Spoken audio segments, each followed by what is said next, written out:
اس وقت میاں صاحب اور پنڈی ایک پیج پہ ہیں, بڑے میاں صاحب اور پنڈی ایک پیج پہ ہیں. آپ defence minister you should know. ہماری حکومت اور جو پنڈی میں بالکل کمپلیٹ ہارمنی ہے. تو یہ جو ہم اسلام آباد میں بات سن رہے ہیں کہ جی بڑی سیریس موو آف فٹ ہے کہ محسن نقوی ہٹ جائیں اور وہ اپنے آپ کو محدود کر لیں as chairman P C B, اور انٹیریئر منسٹر کی بات ایٹ دا ہائیسٹ لیول کوئی ہوئی ہے؟ کوئی ایسی بات نہیں ہے, قطعی طور پہ کوئی ایسی بات. وہ کنٹینیو کر رہے ہیں, بالکل 100% کنٹینیو کر رہے ہیں. تو یہ جو میاں جاوید لطیف صاحب قسم کی باتیں کرتے ہیں کہ دیکھیں وہ میاں صاحب آئیں گے, بالکل چوتھی دفعہ وزیر اعظم بنیں گے, 2 سال تک ہمیں الیکشن نظر آ رہے ہیں, پھر چینجز ہوں گی. میرا کمنٹ نہیں بنتا, میرا اس پہ کمنٹ نہیں بنتا. بعض لوگوں کے بیانات پہ میں کمنٹ نہیں دیتا. تو یہ آپ کے خیال میں پرسنل ان کی رائے ہو سکتی ہے؟ میں وہ بھی کمنٹ نہیں کروں گا. میری ڈسکریشن ہے کہ بعض لوگوں کے بیانات پہ میں کمنٹ نہیں کرتا. ٹھیک ہے, that's fair enough. لیکن فار دا ریکارڈ آپ یہ کہہ رہے ہیں کہ میاں صاحب کا کوئی پلان نہیں ہے بوٹ کو راک کرنے کا. بالکل. دیکھیں لوگ کہہ رہے تھے جی وہ لندن جا رہے ہیں, وہ چائنا چلے گئے ہیں, فلان جگہ. میاں صاحب وینٹ ٹو اے فیئر, اس فیئر پہ وہ پہلے بھی جاتے رہے ہیں, وہاں پہ واپس آ گئے ہیں. انہوں نے کہا اب لندن چلے جائیں گے, وہاں جا کے سیٹل ہوئے. یہ ساری اسپیکولیشن ہے. آخر اسپیکولیشن کی انڈسٹری بھی تو چلنی چاہیے نا. نہیں تو تھوڑا یہ سارا جڑا کی کریں گے, کی کرو گے. یو نو مفروضوں پہ بات کرنا, اسپیکولیشن پہ بات کرنا. میں اس لیے آپ سے اسپیسیفک پوچھ رہا ہوں. آپ کہہ رہے ہیں کوئی موو آف فٹ نہیں ہے ایبسولوٹلی ناٹ کہ نہ محسن نقوی کو ہٹانے کی بات یہاں پہ چل رہا ہے کہ Mohsin Naqvi is a very effective member of the cabinet. There is no doubt about it. He can handle PCB along with his portfolio of interior. Hard-working man, hard-working young man. وہ آئرلینڈ گیا ہے, میں نے ابھی چیک کیا ہوا, Ireland گیا ہوا ہے. تو اس میں کوئی ایسی بات نہیں ہے. There is absolutely کوئی چپکلش یا کوئی فرکشن کسی قسم کی کوئی نہیں ہے. یہ سارے جو ہے نا امیجنیشن اتنی لوگوں کی فرٹائل ہوئی ہے کہ امیجن کرتے رہتے ہیں.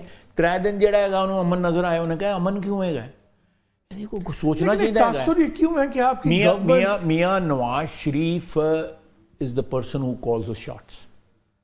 Late me make it very clear. وہ تو میں پتہ لگ رہا ہے جس دن آپ کے اسحاق ڈار صاحب جب ڈپٹی پرائم منسٹر بنے تو اس کے بعد تو میں کوئی شک نہیں رہا نا. تم نے پھر کل ہی میرے کو سوال پوچھتا, ہم نے بھی ٹائم ضائع کرتے پہ, میرا بھی ٹائم ضائع کرتے پہ. کوئی جسٹیفیکیشن ہے ویسے ڈپٹی پرائم منسٹر بنانے کی سوائے ایگو سیٹسفائی کرنے کی؟ یہ آپ نے آلریڈی میرے خیال کافی اس موضوع پہ کہہ دیے ہوئے. منو نہ دے وچ لے کے آؤ.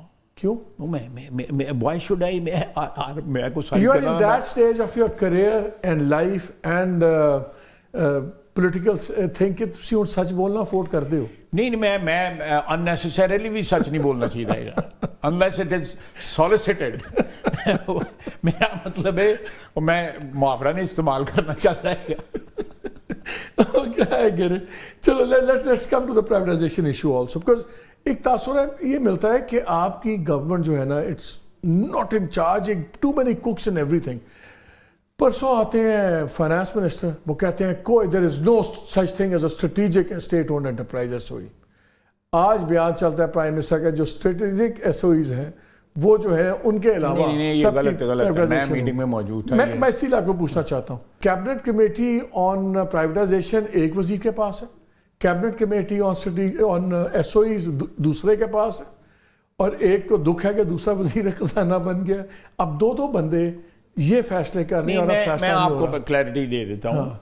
انہوں نے جب اسٹریٹجک کی لسٹ دکھائی گئی تو اس میں انہوں نے کہا کہ اس میں بہت غیر ضروری نام آگے ہوئے ہیں اسٹریٹجک میں. اسٹریٹجک ڈیفائن ہونا چاہیے کہ اسٹریٹجک کیا ہے, اور in the real sense of the word کیا ہے اسٹریٹجک جو ہے.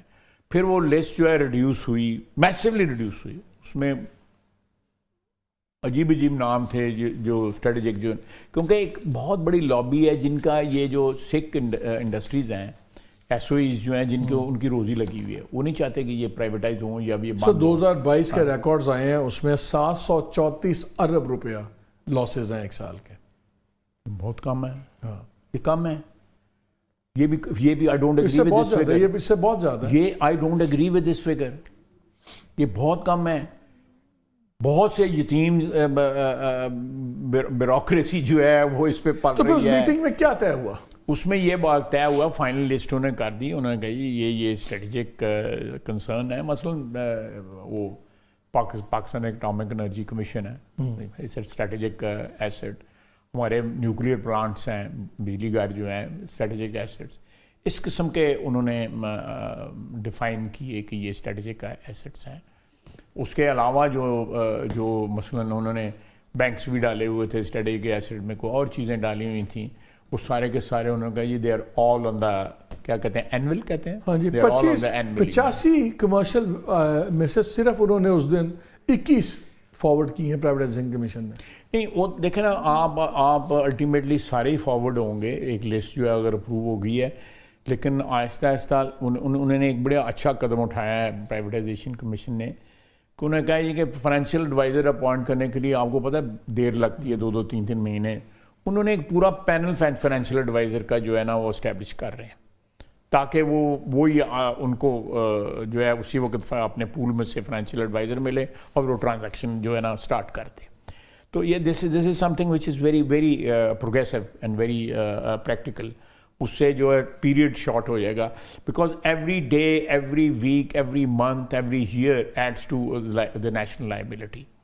میں پی اے اے جس وقت میں پرائیویٹائزیشن کمیشن کا تھا, پی اے کی liability was in 2 figures balance. اب وہ 800 بلین کے قریب اس کی لائبلٹی ہے.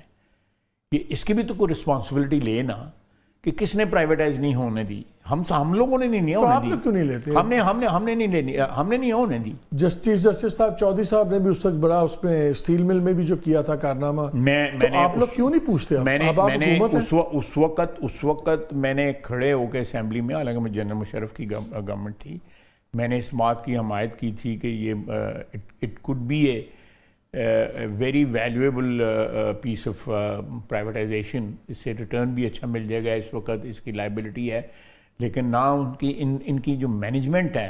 مثلا آپ بتاؤ, میں نے یوٹیلیٹی اسٹور کا ایگزامپل لیتا ہوں. جب یوٹیلیٹی اسٹور ذوالفقار علی بھٹو صاحب نے بنایا, اس وقت سوشلزم اپنے عروج پہ تھا. I am talking of mid 70s یا 74 کی بات کر رہا ہوں. اس قسم کی چیزیں اٹ واز اے فیڈ کہ بھائی یہ کرو اسٹیٹ اون چیزیں, یہ وہ سب. It is outlived its utility. Utility store has outlived its utility, its usage, its everything. اس کی ایگزسٹنس بند ہونی چاہیے, پر لوگوں کا رزق لگا ہوا ہے. میں ایک NDFC ہوتی تھی, آپ کو یاد ہے, اس کو پرائیویٹائز کرنے لگا. مجھے پتہ لگا کہ صرف اس زمانے میں 97 میں لینڈسکیپنگ جو ہے ان کا ریسٹ ہاؤس ہے, جہاں پہ 28 لاکھ روپے لینڈسکیپنگ پہ لگایا انہوں نے. مجھے یاد ہے کوئی بزرگ تھے میرے پولیٹیشین, وہ آئے, انہوں نے کہا وہ دیکھو فلاں آدمی جو ہے وہ MD ہے اس کا, تو تم بیانات دیتے رہتے ہو. میں کہا ان کو کہہ دیں استعفیٰ دے دیں اور گھر جائیں. انہوں نے مہربانی کی, استعفیٰ دے دیا, گھر چلے گئے. لیکن اب یہ ساری آرگنائزیشن جو ہے, بیوروکریٹ ریٹائر ہوتے ہیں وہ ان آرگنائزیشنز میں آئے تھے. ایسے بیوروکریٹ ہیں جو 11-12 بورڈز کے اوپر ہیں. اصول ہے, میرا خیال ہے رول ہے کہ 3-4 سے زیادہ بورڈز پہ نہیں رہ سکتے آپ. یہ ایس او ایز کے بورڈ ہیں, یعنی جنازوں کے بورڈ ہیں, اور لوگ مال کما رہے ہیں. حق عام آدمی کی زندگی تنگ ہو گئی ہوئی ہے, and people just don't give up making money out of nothing.